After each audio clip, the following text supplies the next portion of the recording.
იცოდით, რომ ზოგიერთი ოპერაციის დროს აუცილებელია გული გაჩერდეს პაციენტის, რათა ქირურგმა ოპერაცია ჩაატაროს და შემდეგ ისევ აამუშავოს ეს გული და ფაქტობრივად პაციენტს დაუბრუნოს სიცოცხლე. ეს ყველაფერი ხშირად ხდება კარდიოქირურგიაში, ანუ გულის ქირურგიის დროს, როდესაც ქირურგს უწევს გულზე манипуляციის ჩატარება, ხშირად საჭირო ხდება, რომ გული იყოს სტაციონარულ მდგომარეობაში და ქირურგმა მშვიდად ჩაატაროს თავისი манипуляცია. მაგალითად, შუნტირების დროს, მაგალითად, სხვადასხვა სარქველების შეცვლის დროს. ამ ვიდეოში კი დეტალურად მოგიყვებით, როგორ ხდება ადამიანის გულის გაჩერება ოპერაციის დროს. პირველ რიგში ამისთვის საჭიროა, რა თქმა უნდა, გულმკერდის გახსნა, რომ მიუდგეს ქირურგი გულს და პერიკარდს და როდესაც გულმკერდი გაიხსნება და პერიკარდი გაიყოფა, იქ უკვე დავინახავთ პირდაპირ, რომ ქირურგი მიადგება გულს და მაგისტრალურ სისწარღვებს, რომელიც არის ამ შემთხვევაში აორტა და ფილტვის არტერია. აი როგორც ხედავთ, დამჭერი ნაკერებით უკვე გაიხსნა პერიკარდი და აქ ხედავთ, აი ეს არის აორტა.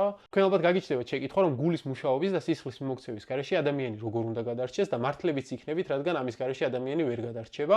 სწორედ ამიტომ ხდება კანულაცია, ანუ ის პროცედურა, რომლის დროსაც კანულების ჩაყენება ხდება ერთის აორტაში, მეორესი მარჯვენა წინაგულში და ამ კანულების საშუალებით ხდება სისხლის გულის გავლით ორგანიზმში პერფუზია და ცირკულაცია. ანუ ასე ვთქვათ, ამ დროს გული გაჩერებულია, მაგრამ სისხლის მიმოქცევა ექსტრაკორპორალურად სპეციალური მანქანის დახმარებით შენარჩუნებულია. ამ დროს ხდება манипуляცია სისწარღვზე ორგანიზმში, რომელიც არის ყველაზე დიდი სისწარღვი, ანუ აორტა, მას ედება ქისისებრი ნაკერი, რათა შემდეგ გაიკვეთოს აორტა და მასში ჩაიდგას ეს კანულა.